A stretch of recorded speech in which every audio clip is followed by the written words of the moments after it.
The Return of Sherlock Holmes by Sir Arthur Conan Doyle. From the years 1894 to 1901 inclusive, Mr. Sherlock Holmes was a very busy man. It is safe to say that there was no public case of any difficulty in which he was not consulted during those 8 years, and there were hundreds of private cases, some of them at the most intricate and extraordinary character, in which he played a prominent part. Many startling successes and a few unavoidable failures were the outcome of this long period of continuous work. As I've preserved very full notes of all these cases, and was myself personally engaged in many of them, it may be imagined that it is no easy task to know which I should select to lay before the public. I shall, however, preserve my former rule, and give the preference to those cases which derive their interest not so much from the brutality of the crime as from the ingenuity and dramatic quality of the solution. For this reason, I will now lay before the reader the facts connected with Miss Violet Smith, the solitary cyclist of Charlington, and the curious sequel of our investigation, which culminated in unexpected tragedy. It is true that the circumstance did not admit of any striking illustration of those powers for which my friend was famous, but there were some points about the case which made it stand out in those long records of crime from which I gather the material for these little narratives. On referring to my notebook for the year 1895, I find that it was upon Saturday the 23rd of April that we first heard of Miss Violet Smith. Her visit was, I remember, extremely unwelcome to Holmes, for he was immersed at the moment in a very abstruse and complicated problem concerning the peculiar persecution to which John Vincent Harden, the well-known tobacco millionaire, had been subjected. My friend, who loved above all things precision and concentration of thought, resented anything which distracted his attention from the matter in hand. And yet, without a harshness which was foreign to his nature, it was impossible to refuse to listen to the story of the young and beautiful woman, tall, graceful, and queenly, who presented herself at Baker Street late in the evening and implored his assistance and advice. It was vain to urge that his time was already fully occupied, for the young lady had come with the determination to tell her story, and it was evident that nothing short of force could get her out of the room until she had done so. With a resigned air and a somewhat weary smile, Holmes begged the beautiful intruder to take a seat and to inform us what it was that was troubling her. "At least it cannot be your health," said he, as his keen eyes darted over her. "So ardent a bicyclist must be full of energy." She glanced down in surprise at her own feet, and I observed the slight roughening of the side of the sole caused by the friction of the edge of the pedal. "Yes, I bicycle a good deal, Mr. Holmes, and that has something to do with my visit to you to-day." My friend took the lady's ungloved hand and examined it with as close an attention and as little sentiment as a scientist would show to a specimen. "You will excuse me, I am sure. It is my business," said he as he dropped it. "I nearly fell into the error of supposing that you were typewriting. Of course, it is obvious that it is music.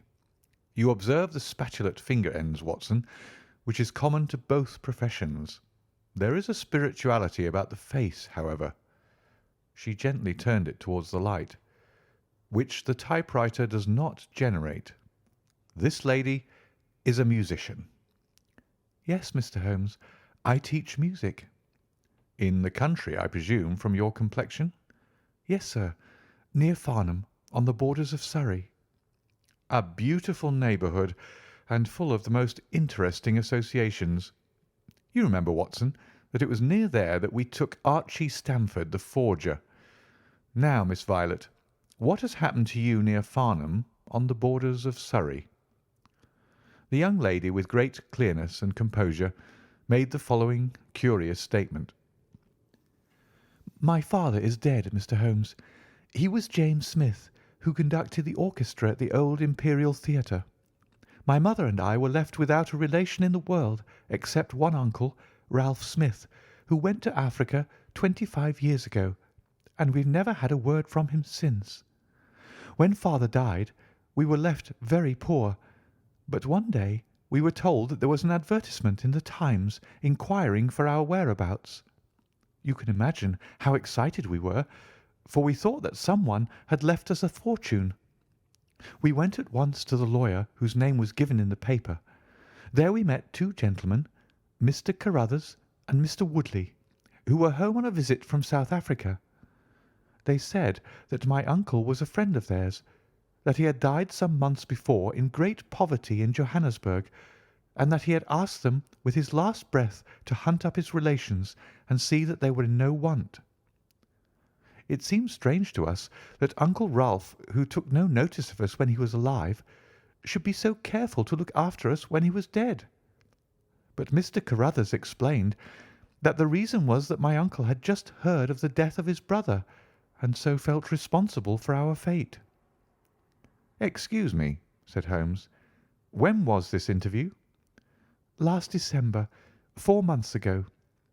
"Pray proceed." Mr. Woodley seemed to me to be a most odious person.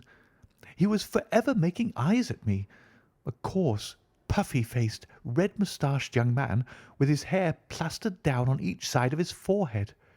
I thought that he was perfectly hateful, and I was sure that Cyril would not wish me to know such a person. "Oh, Cyril is his name?" said Holmes, smiling. The young lady blushed and laughed. "Yes, Mr. Holmes, Cyril Morton, an electrical engineer, and we hope to be married at the end of the summer. Dear me, how did I get talking about him? What I wished to say was that Mr. Woodley was perfectly odious, but that Mr. Carruthers, who was a much older man, was more agreeable.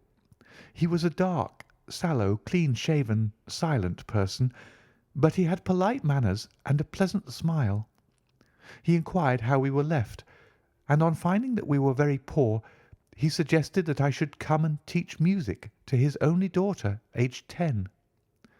I said that I did not like to leave my mother, on which he suggested that I should go home to her every week-end, and he offered me 100 a year, which was certainly splendid pay. So it ended by my accepting, and I went down to Chiltern Grange, about 6 miles from Farnham.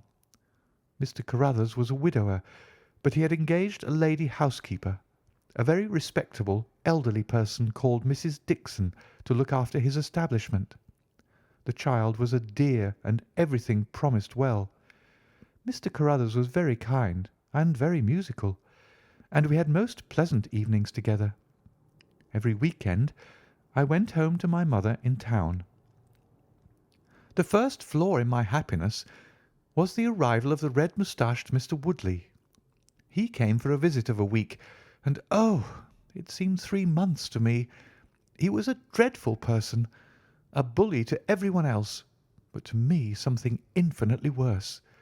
He made odious love to me, boasted of his wealth, said that if I married him I could have the finest diamonds in London, and finally, when I would have nothing to do with him, he seized me in his arms one day after dinner, he was hideously strong, and swore that he would not let me go until I had kissed him. Mr. Carruthers came in and tore him from me, on which he turned upon his own host, knocking him down and cutting his face open. That was the end of his visit, as you can imagine.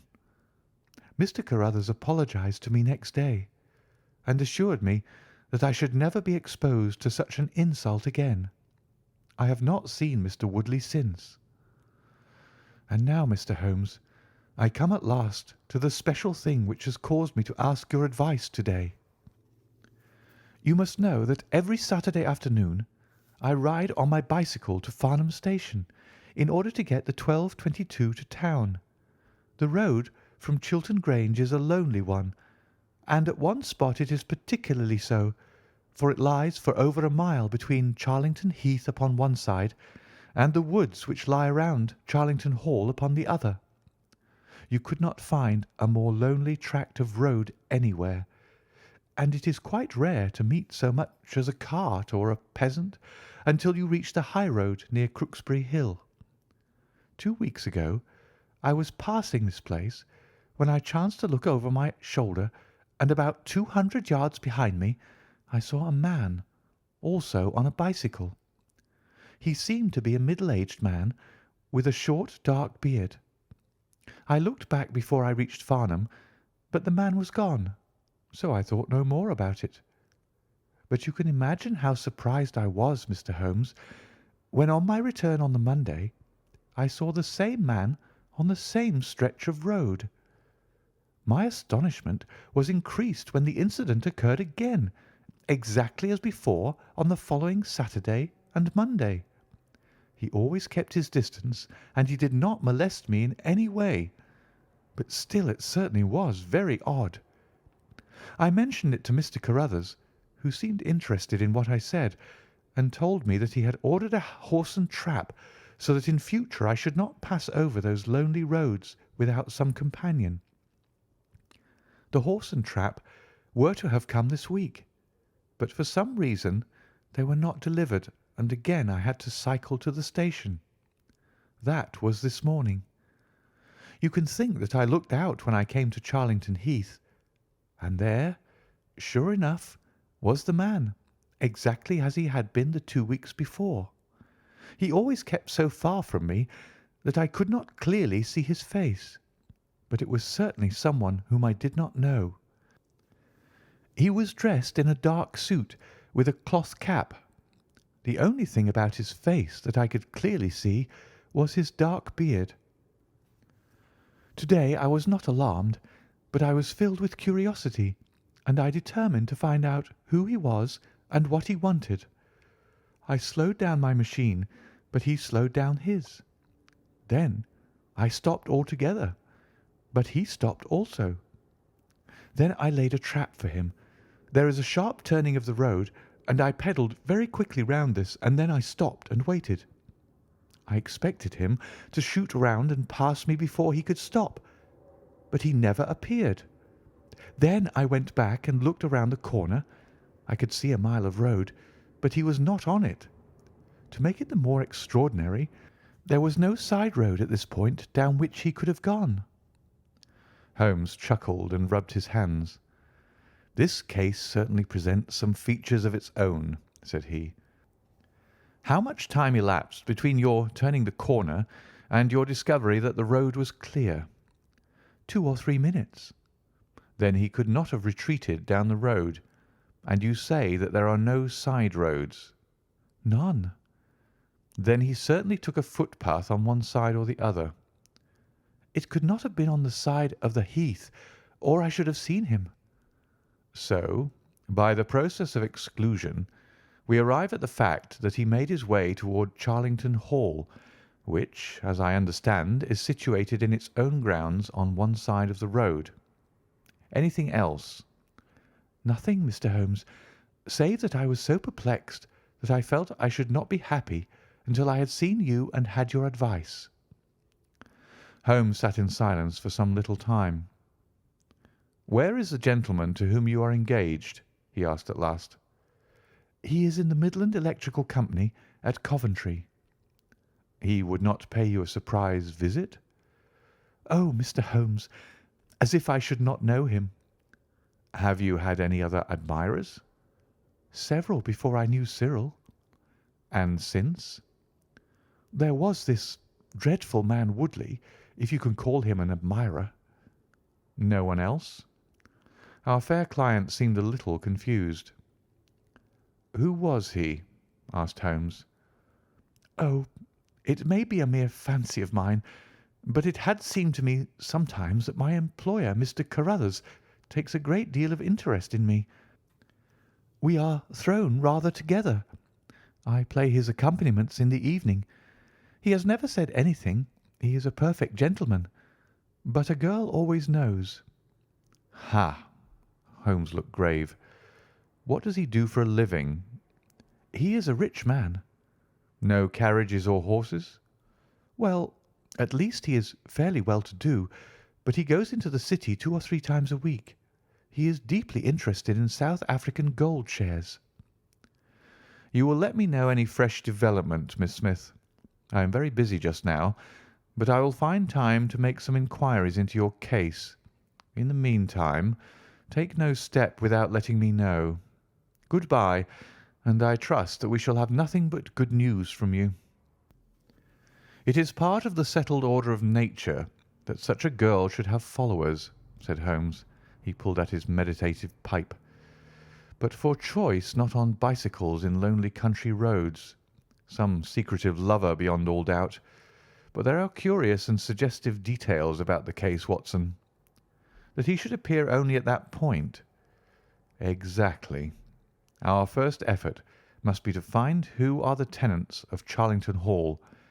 Then again, how about the connection between Carruthers and Woodley, since they appear to be men of such a different type? How came they both to be so keen upon looking up Ralph Smith's relations? One more point. What sort of a menage is it which pays double the market price for a governess but does not keep a horse, although 6 miles from the station? Odd, Watson. Very odd. You'll go down? No, my dear fellow, you will go down.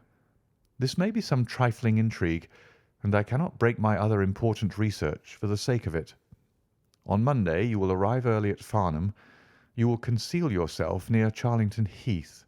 You will observe these facts for yourself, and act as your own judgment advises. Then, having inquired as to the occupants of the hall, you will come back to me and report.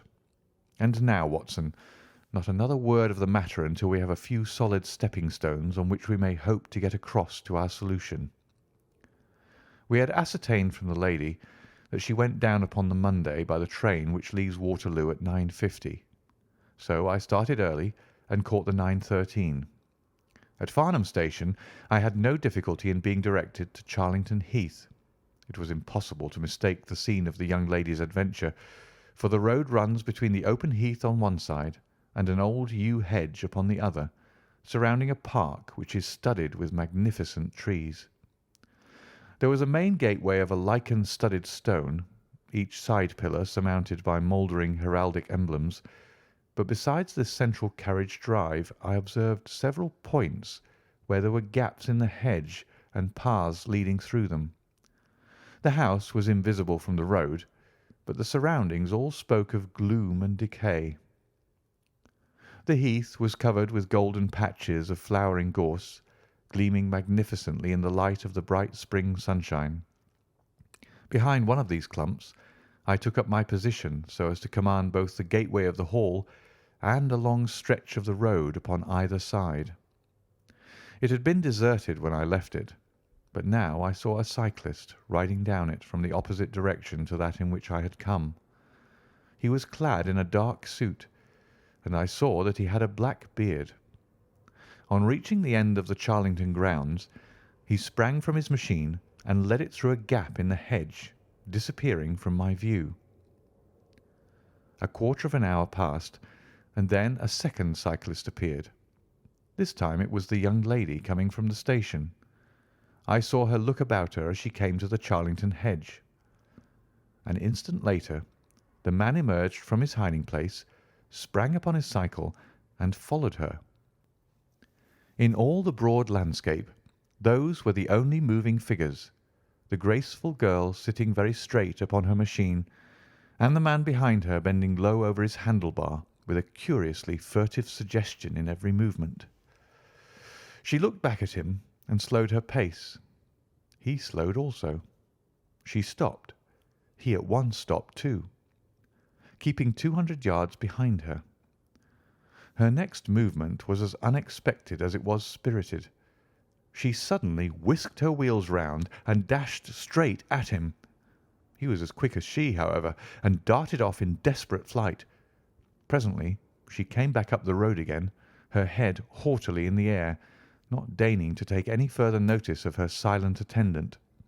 He had turned also, and still kept his distance until the curve of the road hid them from my sight. I remained in my hiding place, and it was well that I did so, for presently the man reappeared, cycling slowly back. He turned in at the hall gates and dismounted from his machine. For some minutes I could see him standing among the trees. His hands were raised, and he seemed to be settling his necktie.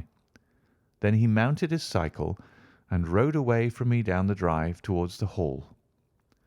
I ran across the heath and peered through the trees. Far away I could catch glimpses of the old grey building with its bristling Tudor chimneys, but the drive ran through a dense shrubbery, and I saw no more of my man. However, it seemed to me that I had done a fairly good morning's work, and I walked back in high spirits to Farnham. The local house agent could tell me nothing about Charlington Hall, and referred me to a well-known firm in Pall Mall. There I halted on my way home, and met with courtesy from the representative. No, I could not have Charlington Hall for the summer. I was just too late. It had been let about a month ago. Mr. Williamson was the name of the tenant. He was a respectable elderly gentleman. The polite agent was afraid he could say no more, as the affairs of his clients were not matters which he could discuss. Mr. Sherlock Holmes listened with attention to the long report which I was able to present to him that evening, but it did not elicit that word of curt praise which I had hoped for and should have valued. On the contrary, his austere face was even more severe than usual as he commented upon the things that I had done and the things that I had not. Your hiding-place, my dear Watson, was very faulty. You should have been behind the hedge. Then you would have had a close view of this interesting person. As it is, you were some hundreds of yards away and can tell me even less than Miss Smith. She thinks she does not know the man. I am convinced she does. Why otherwise should he be so desperately anxious that she should not get so near him as to see his features? You describe him as bending over the handlebar. Concealment again, you see. You really have done remarkably badly. He returns to the house, and you want to find out who he is. You come to a London house agent? What should I have done? I cried with some heat. Gone to the nearest public house. That is the centre of country gossip. They would have told you every name from the master to the scullery maid. Williamson? It conveys nothing to my mind. If he is an elderly man, he is not this active cyclist who sprints away from that young lady's athletic pursuit. What have we gained from your expedition? The knowledge that the girl's story is true. I never doubted it. That there is a connection between the cyclist and the Hall. I never doubted that either. That the Hall is tenanted by Williamson. Who's the better for that? Well, well, my dear sir, don't look so depressed. We can do little more until next Saturday, and in the meantime I may make one or two inquiries myself. Next morning we had a note from Miss Smith recounting shortly and accurately the very incidents which I had seen, but the pith of the letter lay in the postscript. I am sure that you will respect my confidence, Mr. Holmes, when I tell you that my place here has become difficult, owing to the fact that my employer has proposed marriage to me. I am convinced that his feelings are most deep and most honourable. At the same time, my promise is of course given. He took my refusal very seriously, but also very gently. You can understand, however, that the situation is a little strained. Our young friend seems to be getting into deep waters, said Holmes thoughtfully as he finished the letter. The case certainly presents more features of interest and more possibility of development than I had originally thought. I should be none the worse for a quiet, peaceful day in the country, and I am inclined to run down this afternoon and test one or two theories which I have formed. Holmes's quiet day in the country had a singular termination, for he arrived at Baker Street late in the evening with a cut lip and a discoloured lump upon his forehead, besides a general air of dissipation which would have made his own person the fitting object of a Scotland Yard investigation. He was immensely tickled by his own adventures, and laughed heartily as he recounted them. "I get so little active exercise that it is always a treat," said he. "You are aware that I have some proficiency in the good old British sport of boxing. Occasionally it is of service. To-day, for example, I should have come to very ignominious grief without it." I begged him to tell me what had occurred. I found that country pub which I had already recommended to your notice, and there I made my discreet inquiries. I was in the bar, and the garrulous landlord was giving me all that I wanted. Williamson is a white-bearded man, and he lives alone, with a small staff of servants, at the Hall. There is some rumour that he is, or has been, a clergyman, but one or two incidents of his short residence at the Hall struck me as peculiarly unecclesiastical.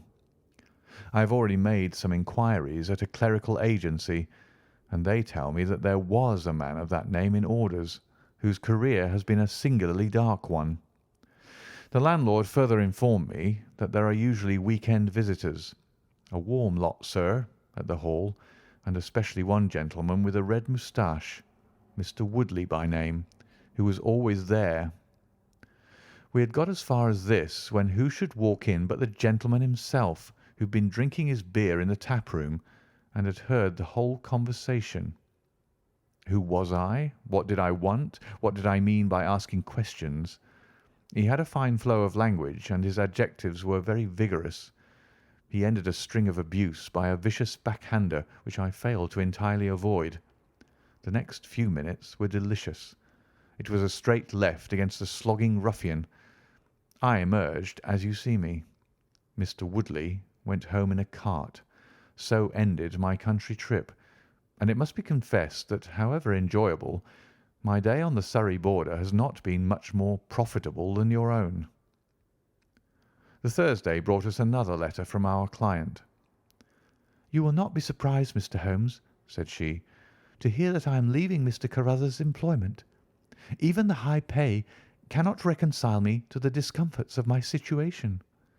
On Saturday I came up to town, and I do not intend to return. Mr. Carruthers has got a trap, and so the dangers of the lonely road, if there were any dangers, are now over. As to the special cause of my leaving, it is not merely the strained situation with Mr. Carruthers, but it is the reappearance of that odious man, Mr. Woodley.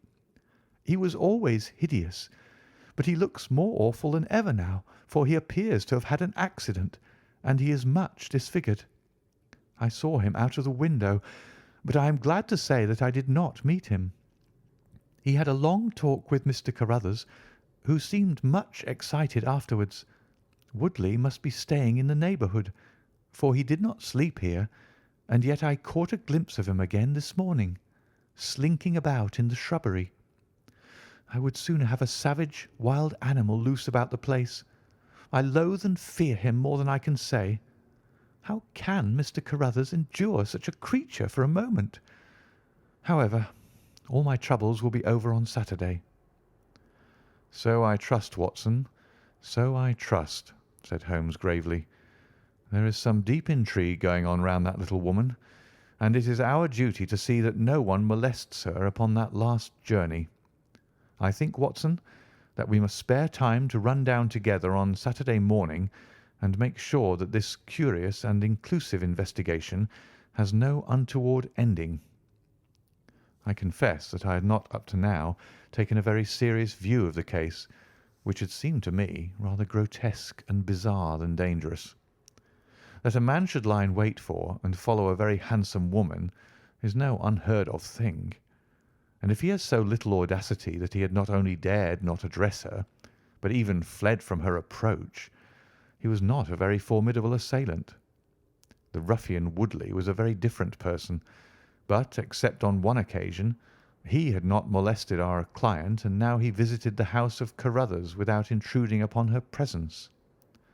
The man on the bicycle was doubtless a member of those week-end parties at the Hall of which the publican had spoken, but who he was, or what he wanted, was as obscure as ever. It was the severity of Holmes's manner, and the fact that he slipped a revolver into his pocket before leaving our rooms, which impressed me with the feeling that tragedy might prove to lurk behind this curious train of events. A rainy night had been followed by a glorious morning, and the heath-covered countryside, with the glowing clumps of flowering gorse, seemed all the more beautiful to eyes which were weary of the duns and drabs and slate greys of London. Holmes and I walked along the broad, sandy road, inhaling the fresh morning air and rejoicing in the music of the birds and the fresh breath of the spring.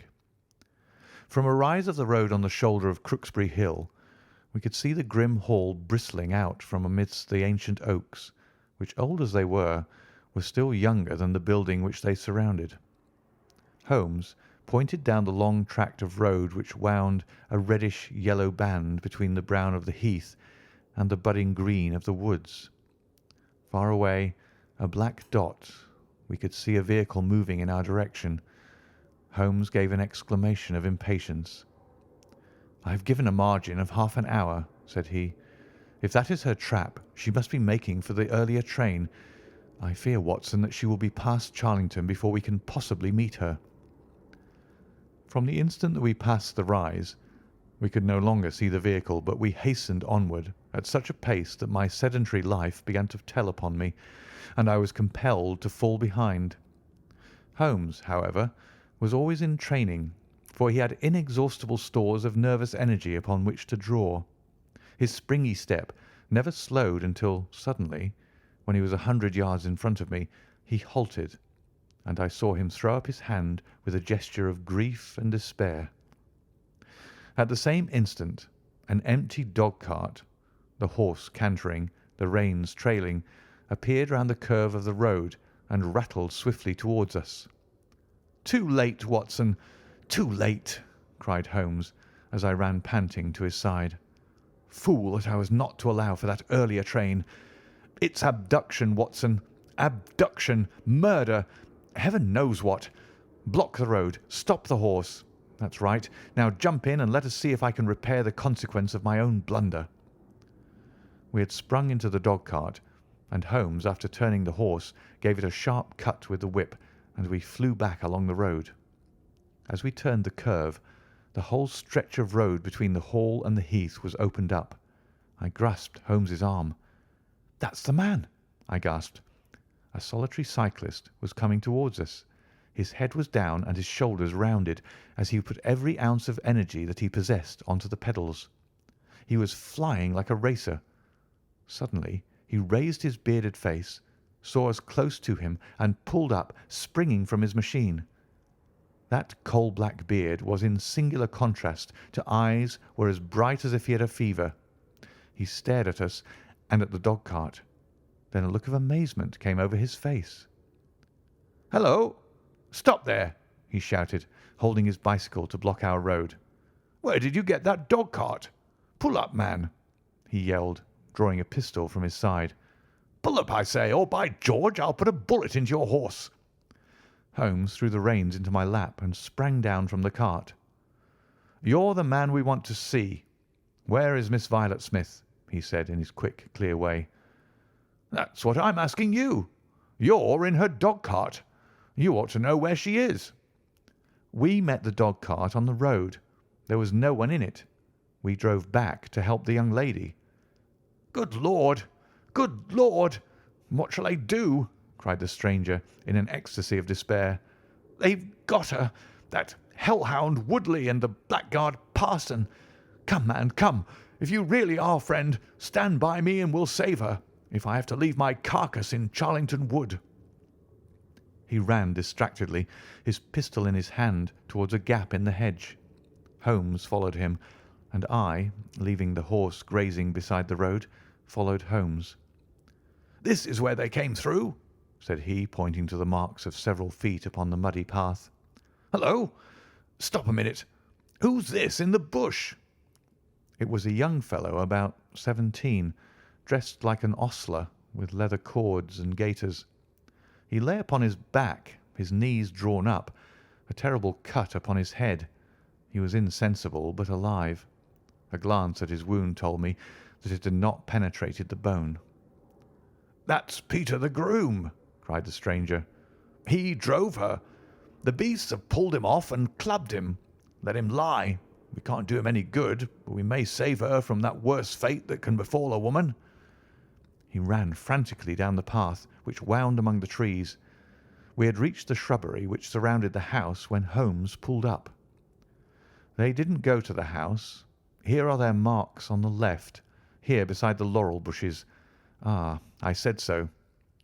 As he spoke, a woman's shrill scream, a scream which vibrated with a frenzy of horror, burst from the thick green clump of bushes in front of us. It ended suddenly on its highest note with a choke and a gurgle. "This way! This way! They're in the bowling alley!" cried the stranger, darting through the bushes. "Ah, the cowardly dogs! Follow me, gentlemen! Too late! Too late! By the living Jingo!" We had broken suddenly into a lovely glade of greensward, surrounded by ancient trees. On the farther side of it, under the shadow of a mighty oak, there stood a singular group of 3 people. One was a woman, our client, drooping and faint, a handkerchief round her mouth. Opposite her stood a brutal, heavy-faced, red-moustached young man, his gaitered legs parted wide, one arm akimbo, the other waving a riding crop, his whole attitude suggestive of triumphant bravado. Between them, an elderly, grey-bearded man, wearing a short surplice over a light tweed suit, had evidently just completed the wedding service, for he pocketed his prayer book as we appeared and slapped the sinister bridegroom upon the back in jovial congratulation. "They're married!"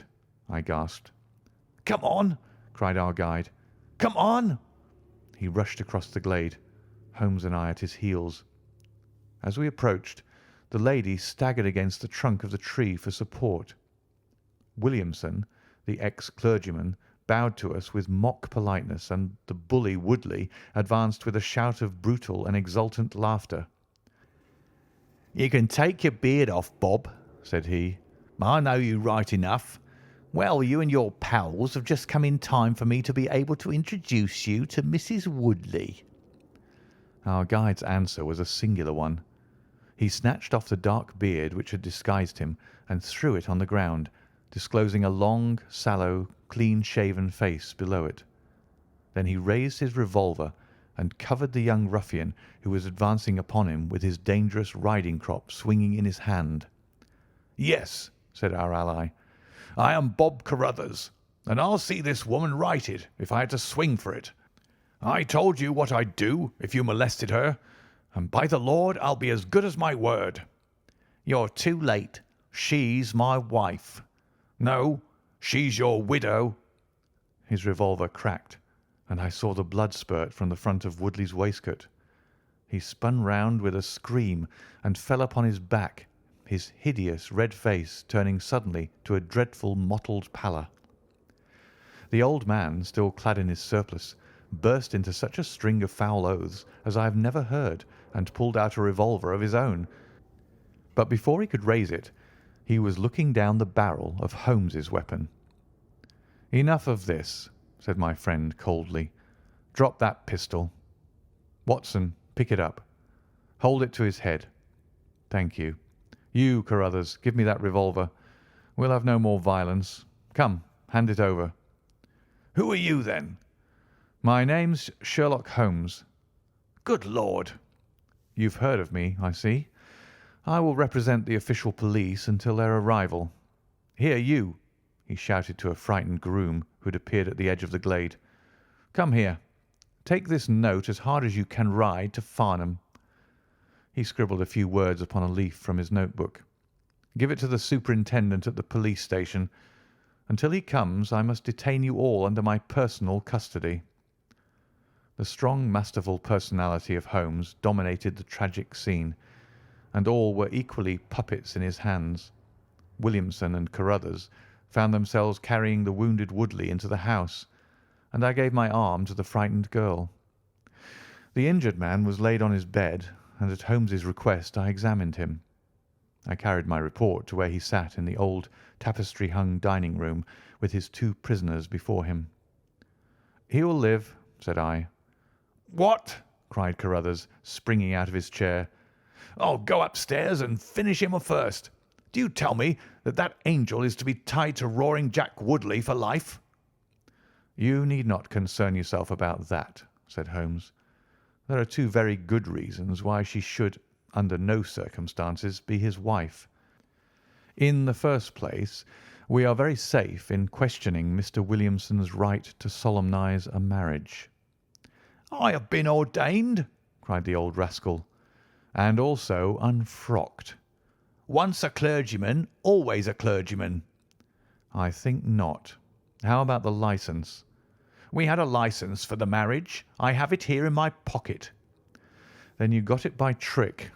But in any case, a forced marriage is no marriage, but it is a very serious felony, as you will discover before you have finished.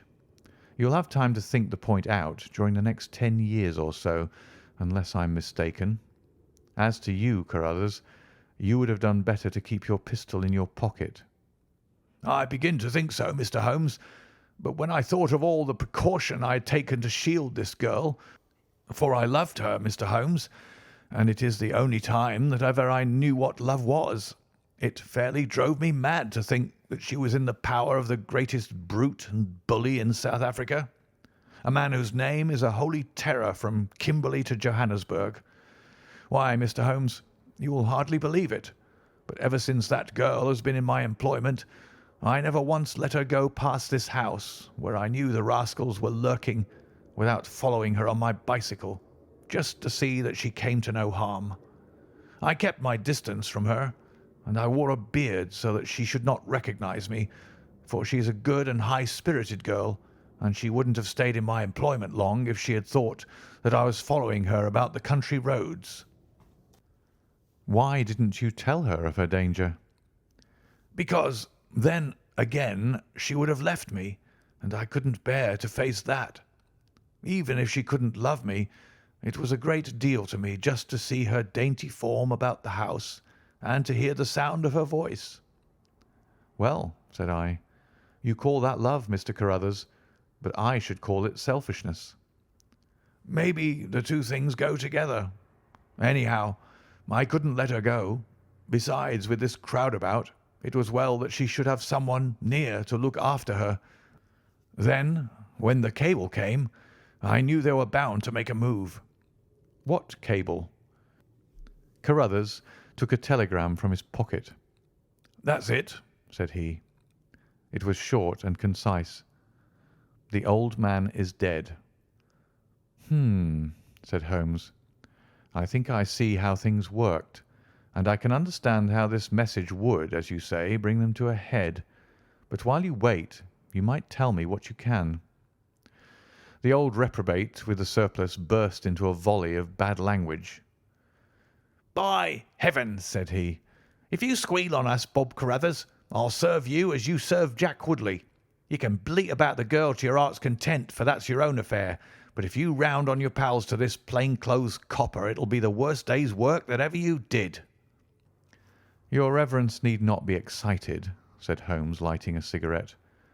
"The case is clear enough against you, and all I ask is a few details for my private curiosity. However, if there's any difficulty in your telling me, I'll do the talking, and then you will see how far you have a chance of holding back your secrets. In the first place, 3 of you came from South Africa on this game. You, Williamson, you, Carruthers, and Woodley." "Lie number 1, said the old man. "I never saw either of them until 2 months ago, and I've never been in Africa in my life. So you can put that in your pipe and smoke it, Mr. Busybody Holmes." "What he says is true," said Carruthers. "Well, well, 2 of you came over. His reverence is our own home-made article. You had known Ralph Smith in South Africa. You had reason to believe he would not live long. You found out that his niece would inherit his fortune. How's that, eh?" Carruthers nodded, and Williamson swore. "She was next of kin, no doubt, and you were aware that the old fellow would make no will." "Couldn't read or write," said Carruthers. "So you came over, the 2 of you, and hunted up the girl. The idea was that one of you was to marry her and the other have a share of the plunder. For some reason, Woodley was chosen as the husband. Why was that?" "We played cards for her and on the voyage, and he won." "I see. You got the young lady into your service, and there Woodley was to do the courting. She recognised the drunken brute that he was, and would have nothing to do with him. Meanwhile, Your arrangement was rather upset by the fact that you had yourself fallen in love with the lady. You could no longer bear the idea of this ruffian owning her. No, by George, I couldn't. There was a quarrel between you. He left you in a rage and began to make his own plans independently of you. It strikes me, Williamson, there isn't very much that we can tell this gentleman, cried Carruthers with a bitter laugh. Yes, we quarrelled, and he knocked me down. I am level with him on that, anyhow. Then I lost sight of him. That was when he picked up with this outcast padre here. I found that they had set up housekeeping together at this place on the line that she had to pass for the station. I kept my eye on her after that, for I knew there was some devilry in the wind. I saw them from time to time, for I was anxious to know what they were after. 2 days ago, Woodley came up to my house with this cable which showed that Ralph Smith was dead. He asked me if I would stand by the bargain. I said I would not. He asked me if I would marry the girl myself and give him a share. I said I would willingly do so, but that she would not have me. He said, "Let us get her married first, and after a week or two she may see things a bit different." I said I'd have nothing to do with violence. So he went off cursing like the foul-mouthed blackguard that he was, and swearing that he would have her yet. She was leaving me this weekend, and I'd got a trap to take her to the station, but I was so uneasy in my mind that I followed her on my bicycle. She'd got a start, however, and before I could catch her, the mischief was done. The first thing I knew about it was when I saw you two gentlemen driving back in her dog-cart. Holmes rose and tossed the end of his cigarette into the grate. "I have been very obtuse, Watson," said he. "When in your report you said that you had seen the cyclist, as you thought, arrange his necktie in the shrubbery, that alone should have told me all. However, we may congratulate ourselves upon a curious and, in some respects, a unique case. I perceive 3 of the county constabulary in the drive, and I am glad to see that the little ostler is able to keep pace with them, so it is likely that neither he nor the interesting bridegroom will be permanently damaged by their morning's adventures. I think, Watson, that in your medical capacity you might wait upon Miss Smith and tell her that if she is sufficiently recovered, we shall be happy to escort her to her mother's home. If she is not quite convalescent, you will find that a hint that we were about to telegraph to a young electrician in the Midlands would probably complete the cure. As to you, Mr. Carruthers, I think that you have done what you could do to make amends for your share in an evil plot. There is my card, sir, and if my evidence can be of help in your trial, it shall be at your disposal. In the whirl of our incessant activity, it has often been difficult for me, as the reader has probably observed, to round off my narratives and to give those final details which the curious might expect. Each case has been the prelude to another, and the crisis once over, the actors have passed for ever out of our busy lives. I find, however, a short note at the end of my manuscript dealing with this case, in which I have put it upon record that Miss Violet Smith did indeed inherit a large fortune, and that she is now the wife of Cyril Morton, the senior partner of Morton and Kennedy, the famous Westminster electricians. Williamson and Woodley were both tried for abduction and assault, the former getting 7 years, the latter 10. Of the fate of Carruthers I have no record, but I am sure that his assault was not viewed very gravely by the court, since Woodley had the reputation of being a most dangerous ruffian, and I think that a few months were sufficient to satisfy the demands of justice.